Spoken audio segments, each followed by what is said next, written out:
والصلاة والسلام على سید الانبیاء والمرسلین وعلى آلہ الطاہرین واصحابہ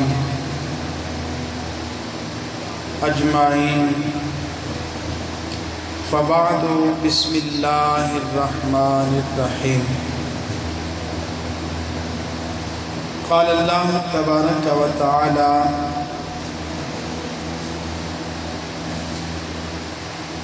لقد جاءکم رسول،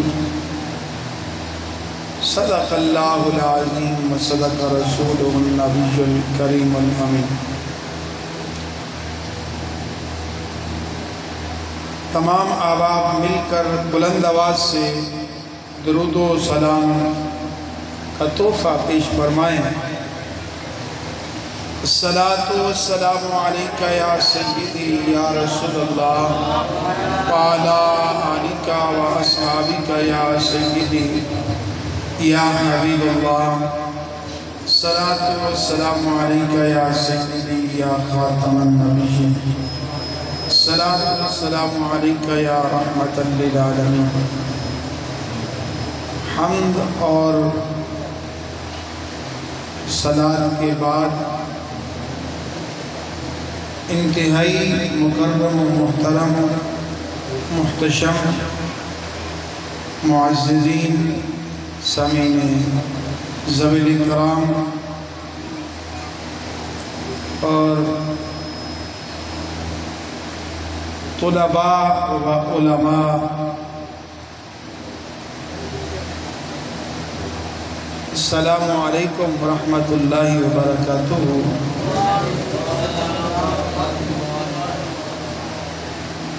آج میاں برادران کی طرف سے یہ ایک انتہائی پرمسرت اور بابرکت محفل کا انعقاد کیا گیا ہے۔ اصل میں خطاب تو حضرت علامہ مولانا مفتی حافظ محمد عادل صاحب کا ہے، اور ان کے خطاب سے پہلے میں کچھ چند منٹوں کے لیے اپنی حاضری پیش کرنا چاہتا ہوں۔ انشاءاللہ میں اور آپ خطاب سنیں گے اور اپنے دلوں کو مسرور کریں گے۔ تو سامعین محترم، اکثر لوگ یہ سوال کرتے ہیں ہم سے کہ تم جو میلاد کرتے ہو، کیا رسول اللہ صلی اللہ علیہ وسلم نے کیا تھا؟ کیا صحابہ کرام نے میلاد منایا تھا؟ اگر انہوں نے منایا تھا تو تم بھی منا لو، اگر انہوں نے نہیں کیا تو تم بھی نہ کرو۔ تو یہ اکثر ایک سادہ سا سوال کرتے ہیں۔ اب جس سے سوال کیا جاتا ہے اس کے ذہن میں تو بات کوئی حاضر نہیں ہوتی، نتیجہ یہ نکلتا ہے کہ وہ بندہ خاموش ہو جاتا ہے، اور آہستہ آہستہ پھر اس کا ذہن بدلتے بدلتے پھر کبھی بندہ خدا نخواستہ پھسل بھی جاتا ہے۔ تو میں چند منٹوں کے لیے صرف اسی بات پر کچھ عرض کرنا چاہوں گا کہ پہلی بات ایک یاد رکھیں، میرے اور آپ کے پیارے نبی صلی اللہ علیہ وسلم نے ارشاد فرمایا کہ میری امت گمراہی پر جمع نہیں ہوگی۔ حضور نے ارشاد فرمایا ہے کہ میری امت کبھی بھی گمراہی پر جمع نہیں ہوگی، اور پوری دنیا میں آپ دیکھ لیں کہ رسول اللہ صلی اللہ علیہ وسلم کے میلاد منانے والے زیادہ ہیں یا میلاد نہ منانے والے زیادہ ہیں؟ وہ آج ایک عربی جملہ میرے سامنے سے گزرا جس کا مفہوم یہ بنتا ہے کہ کسی عربی نے لکھا ہوا تھا کہ میلاد منانے کے لیے صحیح حدیث کی ہمیں ضرورت نہیں ہے، میلاد کے جواز کے لیے کسی صحیح حدیث کی ضرورت نہیں ہے، بلکہ صحیح دل کی ضرورت ہے کہ ہمارا دل صحیح ہے، اس بات کی ضرورت ہے۔ اگر دل صحیح ہو گیا تو پھر میلاد پھر منایا جائے گا، اور پھر میلاد منانے میں پھر کوئی بندہ کسی طرح بھی سوال نہیں کرے گا۔ تو عرض یہ ہے کہ میلاد ہے کیا؟ میلاد کا معنی ہے پیدائش کا وقت یا پیدائش کی جگہ۔ میلاد کا معنی ہے پیدائش کا وقت، ولادت کا وقت یا ولادت کی جگہ، گویا یہ ظرف کا صیغہ ہے۔ کچھ لوگ تو یہاں تک بات کہہ دیتے ہیں کہ معاذ اللہ میلاد منانا ہی شرک ہے۔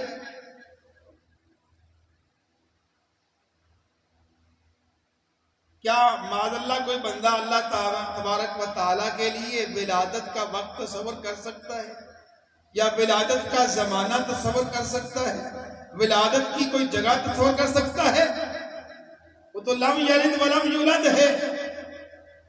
پھر جب ہم رسول اللہ صلی اللہ علیہ وسلم کا میلاد مناتے ہیں، حقیقت میں شرک کی جڑیں کٹ جاتی ہیں۔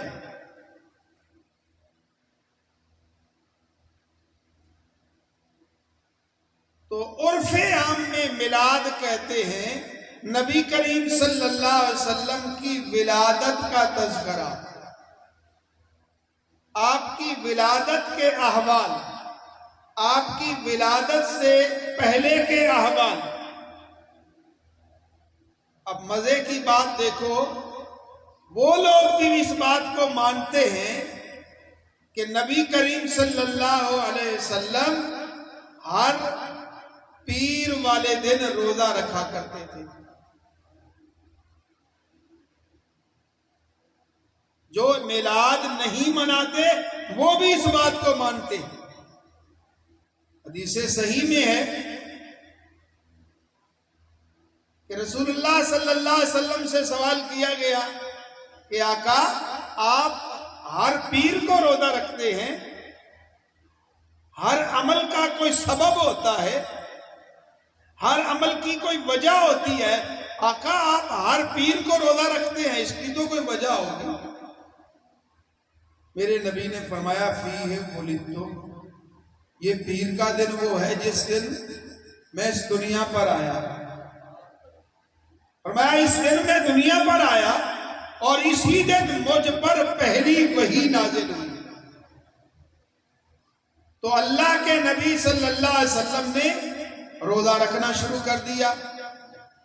ہم سے یہ پوچھتے ہیں کہ رسول اللہ صلی اللہ علیہ وسلم نے میلاد منایا، تو میرے اور آپ کے آقا جو ہر پیر کو روزہ رکھا کرتے تھے، یہ کیا ہے؟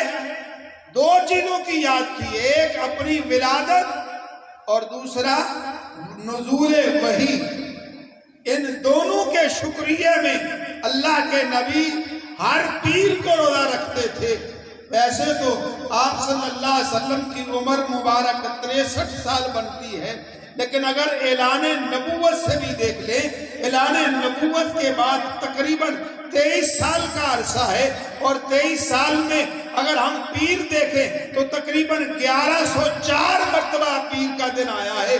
تو میرے نبی نے ایک مرتبہ نہیں، 2 مرتبہ نہیں، بلکہ اپنی زندگی میں کم و بیش 1104 مرتبہ اپنا میلاد منایا ہے۔ تو سامعین محترم، اللہ کے نبی صلی اللہ علیہ وسلم سے ہی سوال کیا گیا، یا رسول اللہ صلی اللہ علیہ وسلم آپ اپنی کچھ ولادت کے متعلق بتا دیجئے، اپنی ذات کے متعلق بتا دیجئے۔ میرے نبی نے فرمایا میں ابراہیم علیہ السلام کی دعا ہوں، وہ دعا جب حضرت ابراہیم علیہ السلام نے کعبۃ اللہ کو تعمیر کیا، کعبۃ اللہ کو تعمیر کیا تو جب کوئی مزدور کام کرتا ہے تو مزدوری کرنے کے بعد اس کو تحفہ دیا جاتا ہے، اس کو اس کا انعام دیا جاتا ہے، اس کو اس کی مزدوری دی جاتی ہے، اجر دیا جاتا ہے۔ اللہ کے نبی ابراہیم علیہ السلام کعبۃ اللہ کو تعمیر کر چکے، تعمیر کرنے کے بعد پھر جب کعبۃ اللہ کو بنا لیا تو پھر رب تعالیٰ کی بارگاہ میں دعا کی، ربنا وابعث فیہم رسولا، اے اللہ تو ان میں اپنا وہ رسول بھیج دے، وہ رسول جس کا وعدہ تو نے وَإِذْ أَخَذَ اللَّهُ مِيثَاقَ النَّبِيِّينَ انبیاء کرام کی جماعت میں کیا تھا، یا اللہ جس نبی کا تذکرے ہوتے رہے اب تو اس نبی کو بھیج دے۔ میرے نبی نے فرمایا لوگو میں ابراہیم علیہ السلام کی وہ دعا ہوں،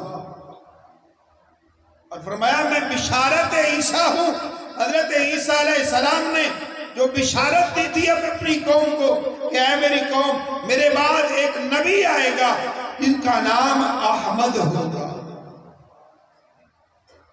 اور فرمایا میں اپنی والدہ کا وہ خواب ہوں، جب میری والدہ نے کہا خواب دیکھا تھا پیدائش کے وقت اور ان سے ایک نور نکلا اور اس نور سے شام تک کے محلات روشن ہو گئے، فرمایا میں اپنی ماں کا وہ خواب ہوں، اپنے باپ ابراہیم کی وہ دعا ہوں، ابراہیم حضرت عیسیٰ علیہ السلام کی وہ بشارت ہوں۔ میں قرض کرتا ہوں کہ اگر والدہ خواب دیکھتی ہیں محمد رسول اللہ کے نور کو دیکھ کر محلات شام کو دیکھ لیتی ہیں تو پھر وہ محمد عربی کی نظر کہاں تک؟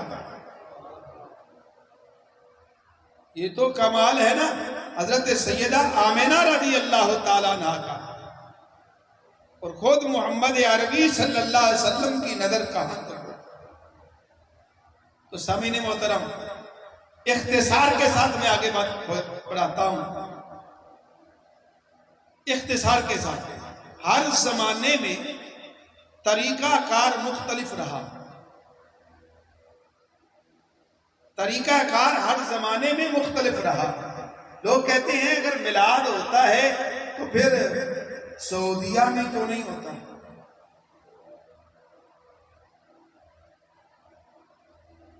بظاہر تو سوال ان کا صحیح ہے، کہتے ہیں اسلام تو وہاں سے آیا ہے، وہاں تو میلاد منایا نہیں جاتا اور یہاں تو میلاد مناتے۔ اب پوچھنا یہ ہے کہ اسلام اسی 70 سال سے یا اسی 80-90 سال سے آیا ہے یا اس سے پہلے کا آ چکا ہے؟ اسلام 1400 سال پہلے آ چکا ہے، 1443 سال سے پہلے آ چکا ہے اسلام، تو ہمیں اس وقت کو دیکھنا ہوگا نہ کہ ان آخری صدی کو۔ یہ آخری صدی والے اب آئے ہیں، اس سے پہلے کی تاریخ کیا بتاتی ہے کہ آقا کا میلاد ہوتا تھا یا نہیں ہوتا؟ اللہ کے رسول صلی اللہ علیہ وسلم کی آمد کے تذکرے ہوتے تھے یا نہیں ہوتے تھے؟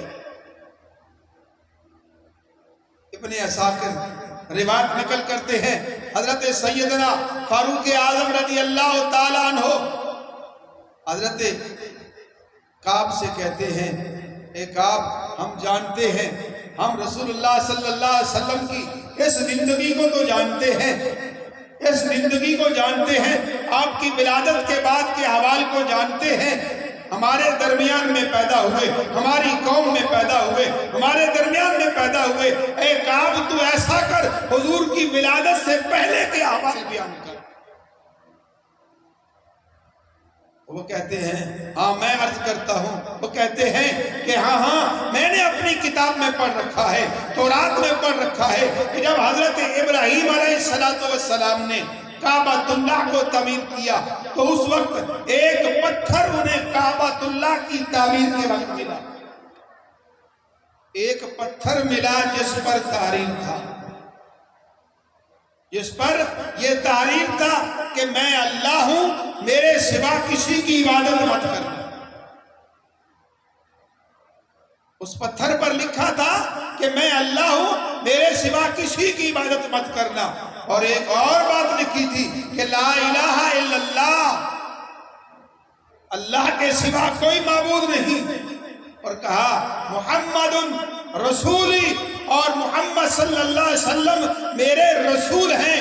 طوبیٰ لمن آمن بہ، خوشخبری ہو اس کے لیے جو اس پر ایمان لایا اور جس نے اس کی اتباع کی۔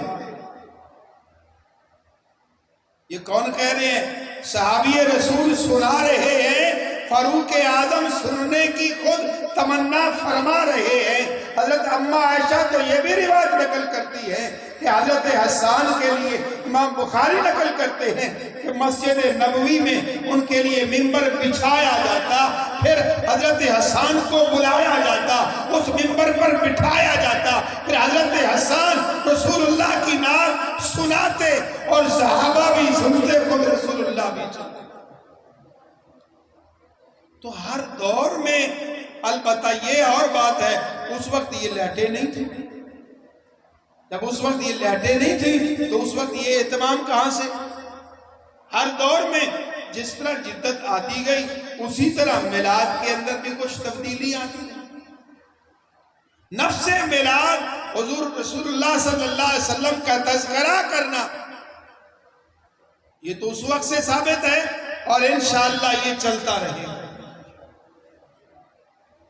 صرف ایسا نہیں ہے، حضرت سیدنا عثمان غنی رضی اللہ تعالیٰ عنہ آپ فرماتے ہیں میں ملک شام کی طرف گیا، جب ملک شام پہنچا تو ایک راہبہ ہمیں ملی۔